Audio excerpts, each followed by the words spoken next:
More Memorial Public Library. I'm going to kick this on the FM. We're going to have some fun. Here we go.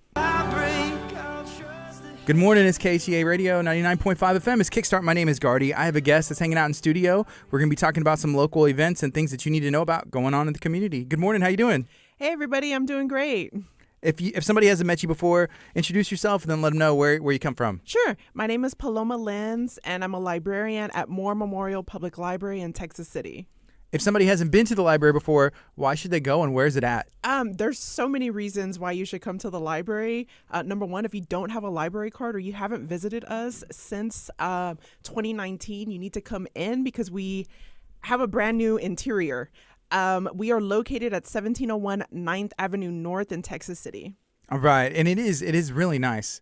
It was closed for a little bit, and y'all were kind of like moving. I remember y'all had, sharing offices with some other people in the city and stuff, but then it opened up brand new, and then everything kind of shut down just due to to COVID. But now everything's back. Yeah. And I mean, we constantly have people coming into the building, and even people that haven't been in decades, and they're, for some reason, stopping by, and they walk in shocked and just like out loud talking about, wow, I remember this place back when, and it didn't look like this. And I'm so happy to see it. And then they sign up for a library card, and we're really happy. Yes. So it's already the 19th. We're pretty much halfway through October. November's almost here. What do you guys have going on? Oh my gosh.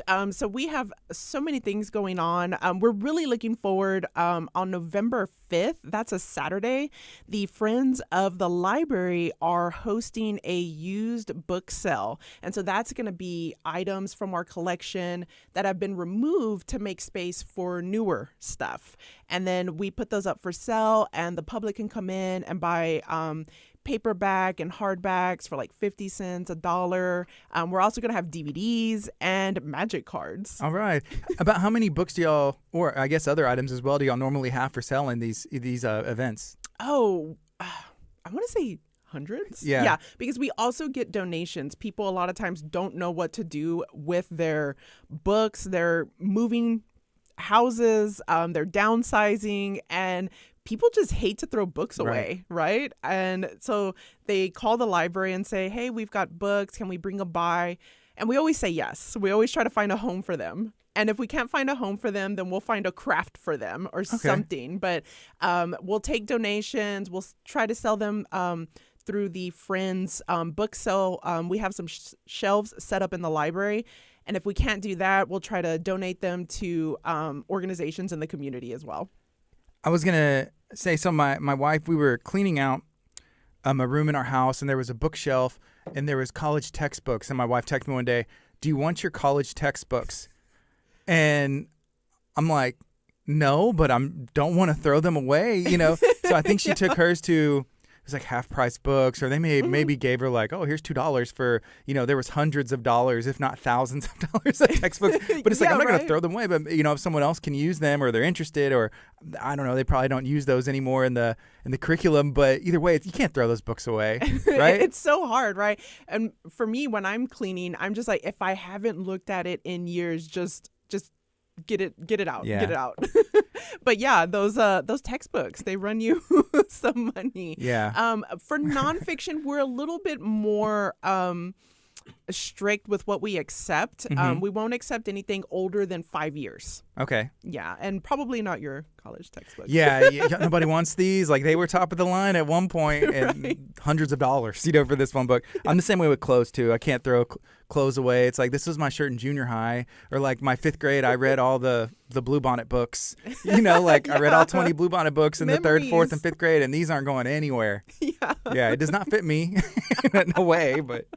But that's my childhood. Yeah, exactly. So that's going to be November 4th? November 5th, Saturday at 10 a.m. to 2 p.m. Awesome. Yeah. And you mentioned the Friends of the Library. What is that organization? So they are a nonprofit group that accepts members and basically supports the library as members of the community. And so the library operates off of public funds, and we have a budget that we have to stick with throughout the year.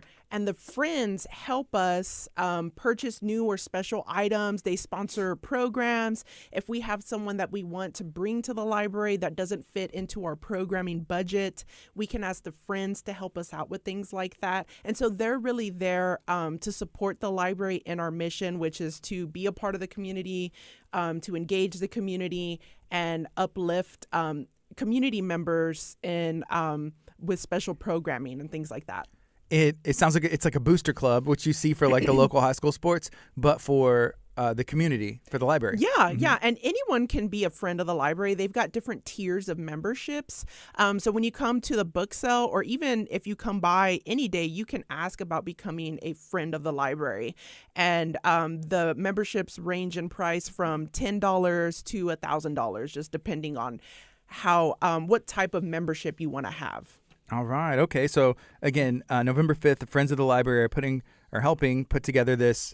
It's a used book sale. Yes. Hundreds of, if not thousands of books available. Yeah. So it'll be set up in our Holland meeting room, which is the first meeting room when you first enter the library. Books will be set up. DVDs will be set up. The friends will be in there to answer questions, to basically just run the book sale while the library's open.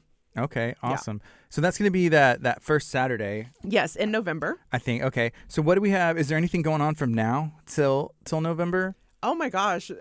Yes. And so we've got our birding group coming up next week. So they meet on the fourth Tuesday of the month. And that's really for anyone who's interested in learning about birding in the area. And so I actually went on a bird survey with the person that facilitates this group. And I didn't know that our area, the Houston-Galveston region, is like the region for bird migration and just the diversity of bird species in the country. Like, this is where it's at. Why? I have no idea, but she was telling me about all of these apps and like different ways of tracking birds. And then she's close with the Audubon Society, and just the way that the birds fly throughout the seasons, they stop here. And there's so many that pass through. And so I think right now is like a migration season. So if you go to the birding program, or if you go to the bird survey, which is the third Thursday of every month, you will see different birds from different parts of the world stop here. Yeah. You know, I'm tempted to talk about the story that happened to me, but I saw a bunch of things up in the sky the other day, and at first I thought they were birds, and I'm like, they may have been birds, but I need to talk to an expert. But I think they were UFOs. Oh, wait. I think I saw you post about that. I did, yeah. Oh, and people had reached out to me, like, text, like, hey, people that didn't even comment on thing, like, are you being for real? And I was like, I'm being dead serious. I'm not even joking about this. Oh, my gosh. But it could have been birds, but it was just hundreds of them in these formations that I hadn't seen, before, and then they could disappear and reappear. So, hey, they could have been from somewhere else in the world. We don't have those birds here. Yeah. But it's possible. I need to check out the birding group. Yeah. When is that? That is the fourth Tuesday of every month. So the next one is October 25th at 6 p.m. Have you ever seen a UFO? I don't think so. Yeah. I remember like thinking at times I did. Right. And then seeing on the news, like, we had a lot of satellites, people call in about things. Yeah. And we got to the bottom of it, and it was this. And so you're kind of like, ooh, oh, never mind. Yeah. I wish I had that. All right. Okay, so what else do we have going? Because you all have things for people in all ages, from kids, babies, toddlers, teens, young adults. Yeah. Everybody. So every Tuesday and Wednesday, we've got our toddler story time Tuesdays at 10 a.m. Wednesdays are preschoolers ages 3 to 5. They can come in. We've got a really great group of parents bringing in their children to our story times. The smaller age groups, ages 1 to 3, they hang out, listen to music, bubbles, have little finger plays, they dance, they read. It's a lot of fun. Awesome. Yeah, for both age groups. Here's a question that came in, and this is from Matthew Daniels. He said, "Hey, good morning, Gracio. I never knew they accepted donated books. That's awesome. Hate to see books thrown away." And then he asked, "Have y'all finished setting up the local author section in the library, or are y'all still working on that?" Yes, actually, great question. So I just designed the flyer that's going to go up on the shelves. Our director, Cheryl, she has finished cataloging them, and they are going to be on the shelf by the end of the week. Awesome. Yes, so people can come in and browse local authors, and then local authors can also contribute to the collection as well. So we have a special collection development policy for the local author collection. That's on our website, library.texascitytx.gov, and you can read through the submission guidelines and submit your book to our local author collection. Awesome. So go to the website, read through the guidelines, submit, and then it gets put in for approval. Yes. Okay. Yes. Have you ever considered writing a book, or have you written a book? I haven't written a book. I have considered it, and I do write. So it is something that I want to do eventually. What would the topic or genre be that interests you? I don't know. It might be like more creative nonfiction or memoir writing. I've had ideas for fiction, but nothing that really captivates me the way that like creative nonfiction or telling your own story, your own perspective, or sharing those stories with other people and having them relate to those feelings and those experiences. That's what I like to read, and I think that's what I would really enjoy writing. Yeah, and you read a lot. Yes. Right. So do you think obviously like reading so much, has that helped you like hone in your own style? Yeah. It's really so. My thing, I love to read memoirs. I think it's so cool the way that people can recount their personal narratives, share their memories, bring back to life past times. I love that. I love listening to those audiobooks, memoirs. I read fiction just for the stories, and I'm always blown away by the world building that writers put into their stories. I mean, even for memoirs, you've got to go back in time, and you've got to really look at photos, go back into your memories and place yourself back in that place and build it, the smells, the sights, the sounds, the feelings. I mean, it's awesome. So my son, he was asked this question at school. It was a prompt, and I think they had to write a little paragraph or two about it. And the question was, if you could visit any imaginary or made up place, where would you visit? And I think it would end why. And so for him, he was thinking about it. He was like, "Where's the Cheshire Cat from? I think I'd like to go to Oz." I'm like, "Are you sure?" And we were going through all these different places. If someone asked you that question, where would you want to go? An imaginary place? Whether it's in a book or a movie or somewhere that's not real. Oh man, that's a tough question. Yeah, it is. And I was thinking about it myself, and I was thinking Neverland, because I remember watching the movie Hook as a kid, and I liked Peter Pan and all that stuff, and how they had like the food, and it was like imaginary, and then they had to unlock it in their head, and the food fight scene and all that. And to me, like as a kid, that's one of my, maybe a core memory. I don't know, but it was like, it was a lot of it was a big deal to me. Yeah. I'm trying to think of a place. I mean, you mentioned Alice in Wonderland, and I mean, that would kind of be a cool place to visit. Scary. Scary. My son also said Narnia. He came up with that one too. Narnia. Yeah. I always thought it was cool to imagine opening a door in like a house you've never been to, and then you're in another world. I mean, and it's like your own little secret. I was a only child growing up, so I would like to explore like the yard and stuff, and just like kind of make up like stories and like, oh, this is like my secret place, Yeah. And I love stuff like that. Yeah, that is cool. Yeah, I thought that was an interesting question. And, talking about creating those worlds out of nothing, especially, I mean, you're maybe calling on past experiences, or you read something, oh, that's neat, but they should have done this, and making it your own. Yeah. Very neat. All right. So, okay, what else do we have? I know we talked about some of the toddler stuff, right? Mm-hmm. Okay. And then, so every Friday at 3:30 p.m. we have teen programs, and so that first Friday of the month is always anime and manga club. So Megan, our young adult librarian, she chooses the anime or manga selection, and then the kids can choose what they want to watch. She always has drinks and snacks after school. And that second Friday is Jackbox and board games. So she sets up, we've got tablets for Jackbox games, and then we have like old school board games, and the kids can kind of come in and choose what they want to do. And then that third Friday of the month, she switches it up every month. She had Blackout Poetry previously, which was a big hit. And now she's going to have some holiday crafts coming up. And she really puts a lot of research into these crafts and like ideas and like gives them really awesome choices to choose from. And so I think they're going to be making a lantern. So that's I would like to make that. Yeah. I was like, are you gonna have any leftovers? Awesome. So that's every Friday?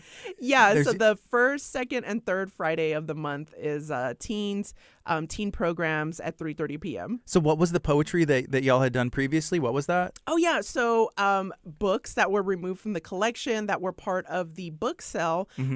We took some out, and kids could take them apart.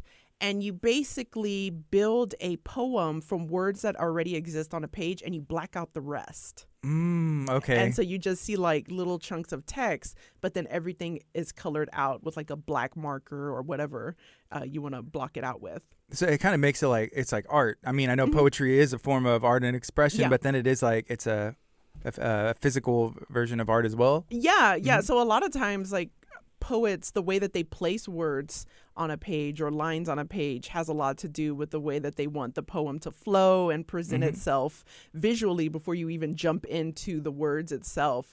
So you can do blackout poetry by blacking out other text on the page, or you can even cut out words and then put them on a black piece of paper. Yeah. And build the poem that way. You know, you mentioning that, so I was talking to a friend about it, and there was an album that I was like, hey, check out this album. It's really good. And it's a form of spoken word, but with music, and some of it, like the emotion, and it goes in and out. It's a really cool band, and I connect with it.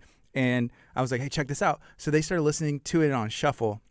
And I was in the car, and I was like, the song that came, I'm like, that's not, what's going on? Like, why did that song play next? And he was like, oh, it's on shuffle. I'm like, you can't listen to this on shuffle. You know, there's a reason why the author or the artist, the musician, sometimes they put them together in a certain order so there's a flow. Either it's telling a story or there's reasons for this. And it's like, they didn't get it. And I tried to explain. I was like, you know what, never mind. Don't even listen to the album anymore. You don't deserve this.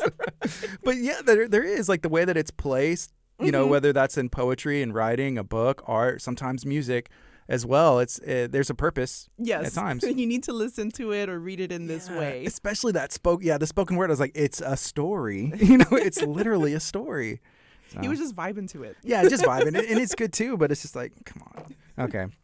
Okay, so the first 3 Fridays in the month of November, it's a youth, young adult, 12 to 18. Some really cool events. That's the 4th, 11th, and the 18th. So something else that we talked about a little bit before we went on air was on the 12th. That's a Saturday. There's a really cool thing, I guess, for families, and y'all have done something similar before. What do we have? Yeah, so it's a third time that we're going to offer Family Portrait Day, Saturday, November 12th. From 11 a.m. to 2 p.m. We will have a local photographer at the library, and he will be set up to do either holiday or non-holiday themed family photos. And that's really cool, and it's for free. Yes, it's for free, and we print them out for you. We send you your options, and then you tell us which pictures you want, and then we print them for you. Will they do a digital? Could you get a digital version as well? Yes, you can. That's awesome. Okay, I'll say this because getting family portraits done, I mean, it can be expensive. You know, it can be a lot of money, and that's awesome that it's for free. Right, and then sometimes in the family, and I know I find myself in this position, like you're the designated photographer, and so then you're like not in a lot of pictures. Yeah. So it's nice to take that weight off of you, and you all can go somewhere for free, get together and take different pictures. I mean, we've had people come in and just say, oh, it's so awesome that y'all offer this because it's so hard. and expensive to get these done. Yeah. And then, you want digital prints or get something actual, physical copy, get it printed out. Yep. That's all money added up. Even then, right, a lot of us just have pictures on our phones. Right. And then we never print them out. So we go ahead and print it out for you. Very cool. You said y'all did something like this in the summer? Yes. Yeah. So we did one in May, and it was an outdoor family portrait day, and you could bring your pets. And so people did bring cats and dogs, and I think someone brought a bird. I'm not too sure. But hey, whatever pet you got, they were more than welcome. Yeah. Awesome. Okay, so that's going to be Saturday, November 12th. Yes, and you do need to sign up ahead of time. You can call us at 409-643-5977 to sign up over the phone, or if you visit the library, stop by the information desk and we can sign you up. We've got about 10 to 15 minute time slots for you between 11 a.m. and 2 p.m. and they are filling up. Okay, and something else that we talked about before we went on air is Veterans Day is coming up, and y'all are going to be doing some collecting of some photos and having a really special thing. Yes, so we are currently accepting photos of current and former service members in the community. We will have a wall of thanks in the library lobby beginning November 7th, where we display your photos. And you can submit them via email to jmatos, MATOS, at texascitytx.gov. You can bring in the photo and we will make a copy, and we just need name, branch of military, and dates, I believe. All right. And whatever information you're willing to share, and then we can display their images in the lobby. That's cool. Yeah. And I think we said Veterans Day is the 11th. Yes. So we're currently accepting photos, excuse me, and the wall of thanks will go up beginning November 7th. All right. Okay. And so, with it already being November, almost November, it's October the 19th today, but we're talking about some things going on in November. This year's almost over. It's almost Christmas. There's Santa Claus. My kids haven't started asking or realizing it's close, but I was thinking about that. I was like, I'm not ready. I'm not ready for Christmas, but hopefully Santa is, right? Yeah. So I saw a post last night that said we have 10 Saturdays or 10 weekends until Christmas. Wow. So Yeah. it's coming up quick. So when you stop by for Family Portrait Day on Saturday, November 12th, you can also write letters to Santa in the children's department. We will have all materials set up, and you can write whatever personal message you want to share with Santa Claus. And then we will facilitate the sending and the receipt of return messages as well. So come in on Family Portrait Day and then bring the kids to the children's department to write to Santa. All right. And so that's the first day you can drop off those letters is the same day as the Family Portrait Day. Yes. When can people for the rest of the month, can they continue to send letters or drop them off? Through the end of November and early December. I believe the cutoff is December 10th. Yeah. All right. Okay. Give Santa enough time to respond. Yeah, he needs to. I mean, it's a long way, so. Yeah. Shipping's no joke either. We talk about the cost of getting like photographs done and stuff like that. Shipping sometimes can be expensive too. Yeah, that part right there. Yes. Okay, so I know y'all do a lot of things with the Galveston County Health District, and we've talked about some of those things in the past. Do y'all have anything coming up with them? Yes. So every second Thursday of the month, we've got health screenings. We have public health nurses from the Galveston County Health District come to the library lobby and take your oxygen levels, blood pressure, blood sugar, and collect your weight, and also give you information based on what you're interested in or what you may have answers about. And it's just a good way to get some monthly numbers, right? If you're not doing these at home, come to the library when you swing by to use a computer, print a piece of paper. You can schedule it for the Galveston County Health District second Thursday of the month. Second Monday of the month, we have Diabetes 101. And that is a class presented by the health district. Provides information on nutrition, monitoring blood sugar, and how to navigate a diagnosis as well. Mm-hmm. Okay, looking at the calendar of things in November, you also have some citizenship classes. When are those, and I guess who is that for? Yes, so we those are going on into perpetuity. They are every Monday at 5 p.m. and these classes are for green card holders who are interested in beginning the citizenship process.